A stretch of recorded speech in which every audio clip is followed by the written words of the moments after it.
Break down சீரிஸில் அடுத்து நான் பார்க்க போகிறது ஏலியன் கவனன்ட். ஆல்ரெடி ஏலியன் படங்களில் பார்த்தீங்கன்னா நம்ம வரிசை நிறைய பிரேக் டவுன் போட்டோம், மறக்காம செக் பண்ணி பாருங்கள். இப்போ ஏலியன் கவனன்ட்டோட பிரேக் டவுன் தான் இந்த வீடியோவில் நான் பார்க்க போகிறேன். ஏலியன் கவனன்ட் இந்த படம் ஆக்சுவலி நீங்கள் எடுத்துக்கிட்டிங்கன்னா இது வந்துட்டு ப்ரொமித்தியஸ்க்கு அடுத்து வந்த ஒரு படம் தான். ஆக்சுவலி ப்ரொமித்தியஸ்க்கு அடுத்து வந்து இதுக்கு அடுத்தும் இன்னொரு படம் வந்துட்டு ஐ மீன் பார்த்தீங்கன்னா இது ஒரு ட்ரையாலஜியாக பிளான் பண்ணியிருக்காங்க.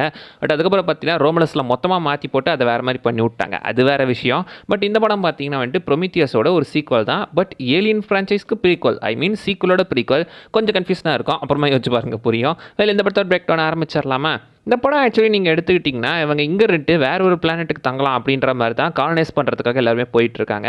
கிட்டத்தட்ட 2000 மனுஷங்களை கவனன்ட் அப்படின்ற ஷிப்பில் ஏற்றிட்டு எல்லாருமே கிளம்பிட்டு இருக்காங்க. கவனன்ட்ன்ற வார்த்தைக்கு அர்த்தம் என்னடா அப்படின்னு கேட்டிங்கன்னா ஆக்சுவலி போன படத்துலேயே ப்ரொமித்தஸ்ன்ற வார்த்தை வந்திருக்கும். ப்ரொமித்தஸ் வந்துட்டு ஒரு ஃபிக்ஷனல் கேரக்டர், ஃபிக்ஷனல்ன்றதை விட ஒரு மித்தாலஜிக்கல் கேரக்டர். அடுத்து இந்த கவனன்ட்ன்ற வார்த்தைக்கு அர்த்தம் என்னன்னு கேட்டிங்கன்னா ப்ராமிஸ், சத்தியம் அப்படின்றது தான். ஒரு ப்ராமிஸ் பண்ணி கொடுக்கறது தான் கவனன்ட் அப்படின்னு சொல்லுவாங்க. இங்கே என்ன ப்ராமிஸ்ன்னு தெரில, ஒருவேளை இவங்களை ப்ராமிஸாக அந்த 2000 மக்கள் அங்கே கொண்டு போய் சேர்க்கறதா ப்ராமிஸ் பண்ணியிருப்பாங்க. கவர்னன்ஷிப்பில் தான் இவங்க எல்லாருமே ஏறி போயிட்டு இருப்பாங்க. இந்த கதையில் ஆக்சுவலி நீங்கள் எடுத்துட்டிங்கன்னா இவங்களாம் வந்து இருப்பாங்கல்ல. அண்ட் இதில் பார்த்தீங்கன்னா ஆஷுவல் ஒரு ஃபீமேல் லீட் டேனியல்ஸ்னு ஒருத்தவங்க வந்திருப்பாங்க, மற்ற கேரக்டர்ஸ் எல்லாம் இருப்பாங்க. அண்ட் இந்த படத்துலையும் பார்த்தீங்கன்னா வால்டர் அப்படின்னு சொல்ல போகிற ஒரு கேரக்டர் இருக்கும். இந்த வால்டர் கிடையாது, நம்ம நிறைய வால்டர் பார்த்துருக்கோம். இந்த வால்டர் பார்த்தீங்கன்னா ஆக்சுவலி வந்துட்டு டேவிடோட ஒன் ஆஃப் தி அந்த ஒரு இதில் வர மாதிரி தான், டேவிட் சீரிஸில் வர மாதிரி கட்டியிருப்பாங்க. டேவிட் சீரிஸ்னா ஐ மீன் டேவிட் மாதிரியே இவனும் ஒரு சிந்தட்டிக் ரோபோட் தான், வேலன் நியூட்டனால் கிரியேட் பண்ணப்பட்டவன். பார்க்குறதுக்கு அப்படியே டேவிட் மாதிரி இருப்பான். இங்கே தாங்க ஒரு டவுட்டு, ஏன்னா டேவிட் நீங்கள் எடுத்துட்டிங்கன்னா இதுக்கு முன்னாடி இந்த படம்லாம் நீங்கள் எடுத்திங்களா வச்சுக்கோங்களேன், ஆஷு, பிஷப்பு, அதுக்கப்புறம் கால், இப்போ பார்த்தீங்கன்னா டேவிட், ஏபிசிடி வரிசையில் பேர் வச்சுருக்காங்க. அப்படி பார்த்தா இவனுக்கு டபிள்யூவில் பேர் இருக்குது. அப்போ நடுவில் இந்த ஏகப்பட்ட பேரை மிஸ் பண்ணிட்டோமோ? ஆக்சுவலி அதுக்கெல்லாம் ப்ரீகால் தான் இது.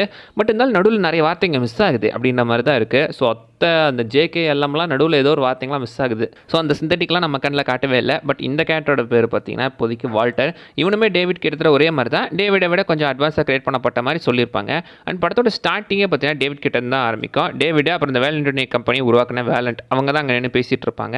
அண்ட் அந்த சமயத்தில் தான் பார்த்தீங்கன்னா ஆக்சுவலி வந்து அவன் வந்துட்டு பக்கத்து மைக்கேலஞ்சலோட அந்த ஒரு டேவிட் சிலையை பார்ப்பான். அந்த சிலையை பார்த்துட்டு அப்புறம் தான் அவன் தனக்குத்தானே டேவிட் அப்படின்னு பேர் வச்சுக்குவான். ஸோ இப்படி தான் இந்த டேவிட்ன்ற வார்த்தையை பார்த்தீங்கன்னா உருவாகிட்டு இருக்கு. அண்ட் இவங்க ஒரு பிளானெட்டுக்கு போகிறதுக்கு முன்னாடி வேற ஒரு பிளானெட்டுக்கு போவாங்க. அந்த பிளானெட் தான் பார்த்தீங்கன்னா ஒரிஜினலாக இன்ஜினியர்ஸோட பிளானெட். போன ப்ரொமித்தியஸ் படத்தில் பார்த்தீங்கன்னா லாஸ்ட்ல ஷாவும் அந்த ஒரு டேவிடும் பார்த்தீங்கன்னா அந்த சிந்தட்டிக் 2 பேர் சேர்ந்து தான் கிளம்பியிருப்பாங்க. பட் அவங்க இந்த பிளானெட்டுக்கு வந்துட்டாங்க. பட் டேவிட் மட்டும் பார்த்தீங்கன்னா எப்படி திரும்ப மனுஷன் மாதிரி இருந்திருப்பான், ஃபுல் உருவத்தை எடுத்திருப்பான். அவன் வந்து அங்கேருந்த மொத்தம் இந்த இன்ஜினியர்ஸோட இனத்தையுமே போட்டு தள்ளியிருப்பான். போட்டு தள்ளிட்டு அங்கேருந்து எல்லாத்தையும் டெக்னாலஜிலாம் யூஸ் பண்ணி இவன் தான் பார்த்தீங்கன்னா இந்த ஏலியன்ஸே உருவாக்கி இருந்திருப்பான். லைக் இந்த மனுஷங்களை உருவாக்குறது யார், ஏலியன்ஸ் உருவாக்குறது யார், இந்த இன்ஜினியர்ஸ் எல்லாம் உருவாக்குறது யாரா அப்படின்ற மாதிரி யோசிச்சுட்டு இருந்தா பத்ததுக்கு டேவிட் தான் பார்த்தீங்கன்னா இது எல்லாத்தையும் அப்படியே இது பண்ணி இவ்வளோ உருவாக்கிட்டான் அப்படின்ற மாதிரி சொன்னாங்க பாருங்க. இட்ஸ் ஓகே, ஏதோ உருவாக்கின மாதிரி காட்டியிருக்காங்க, ஏதோ காட்டணுமே காட்ட மாதிரி தான் இருந்துச்சு. பட் அது இன்னும் கொஞ்சம் நம்ம லோரு வேற மாதிரி எக்ஸ்பெக்ட் பண்ணோம். இதை கொஞ்சம் சப்புன்னு முடிச்சிட்டாங்களோ அப்படின்ற மாதிரி தான் இந்த எலிசபெத் ஷா வந்துட்டு ஆக்சுவலி இந்த ஷிப்பில் வரும்போதே பார்த்தீங்கன்னா அந்த வேலை செத்துட்டாங்களாம். செத்து போனவங்கள இவன் டேவிடே பார்த்தீங்கன்னா எடுத்து வச்சு அவங்க உடம்பையுமே யூஸ் பண்ணி அங்கேருந்து இன்ஜினியர்ஸ் அந்த டெக்னாலஜின்னு எல்லாத்தையுமே யூஸ் பண்ணி பயபுல பார்த்தீங்கன்னா அவனே அந்த ஏலியன்ஸை கிரியேட் பண்ணியிருக்கான்.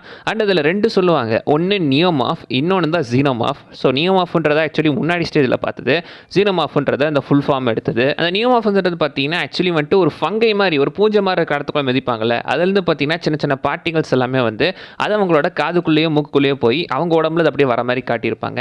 எக்ஸாக்ட்லி பார்த்தீங்கன்னா ஐ திங்க் அதை தான் நியோமாஃப்னு சொல்லியிருக்காங்க. அண்ட் அடுத்து அந்த ஃபேஸ் சக்கர் மூலமாக வரது தான் ஜீனோமாஃப். ஸோ இது 2த்தையுமே உருவாக்குனது நம்ம டேவிட் தான். மொத்த வேலையை அந்த டேவிட் பயபுல தான் பார்த்து வச்சிருக்கான். ஸோ அவனால தான் இவ்வளோ பிரச்சனை நடந்துட்டு இருந்திருக்கு. அண்ட் ஆக்சுவலி இந்த ஒரு ஐடியா இருக்குது பாருங்களேன், இந்த ஃபங்கை பிளான்ட் இருக்குல்ல, ஸோ அதுலேருந்து இந்த ஸ்போர்ஸ்லாம் வந்து அது இன்னொருத்தங்க காது மூக்கில் ஏறி அந்த ஒரு ஏலியன் ஃபார்ம் ஆகுறது. இது ஆக்சுவலி பார்த்தீங்கன்னா ஏலியன் 3க்கான ஐடியாவான். ஏலியன் 3 படத்துக்காக அவங்க ஏகப்பட்ட ஸ்கிரிப்ட் எடுத்திருக்காங்க. அப்படிலாம் எடுத்து கடைசியாக ஃபைனல் ஆனது தான் நம்ம பார்த்து ஏலியன் 3 படம். பட் அதுக்கு முன்னாடி வில்லியம் கிப்சன் பார்த்தீங்கன்னா ஒரு ஸ்கிரிப்டை கொடுத்துருக்காரு. அந்த ஸ்கிரிப்டை தான் ஒரு பிளானெட்டில் வந்துட்டு இந்த மாதிரி செடி இருக்கிற மாதிரியும் அந்த செடியோட போர்ஸ்லேருந்து வந்த ஒரு ஏலியன் இந்த மாதிரி இவங்க உடம்புக்குள்ளெல்லாம் போய் அது ஃபார்ம் ஆகிற மாதிரியும் அவர் ஒரு ஐடியாவை பிச் பண்ணியிருக்க ஒரு ஸ்கிரிப்டை கொடுத்துருக்காரு. அந்த ஐடியாவை தான் இவங்க இந்த படத்தில் யூஸ் பண்ணியிருந்திருக்காங்க. ஸோ இந்த ஐடியா அவரோடது. அடுத்த படத்தில் பார்த்தீங்கன்னா ஒரு ஃபைட் ஒன்று வந்திருக்கும். அந்த ஃபைட்டை ஏலியனோட பிஓவி பாயிண்ட் ஆஃப் வியூலேருந்து காட்டியிருப்பாங்க. ஏன்னா இதுக்கு முன்னாடி நீங்கள் பிரெடேட்டர் படத்தில் பார்த்தீங்கன்னா பிரெடேட்டரோட வந்து ஒரு பாயிண்ட் ஆஃப் வியூ தான் வந்திருக்கும்ல. ஸோ அதுக்கு ஒரு நாட் கொடுக்குற மாதிரி தான் ஏலியன் 3ல தான் நம்ம அந்த பிரெடேட்டரோட பாயிண்ட் ஆஃப் வியூ பார்த்துருப்போம்.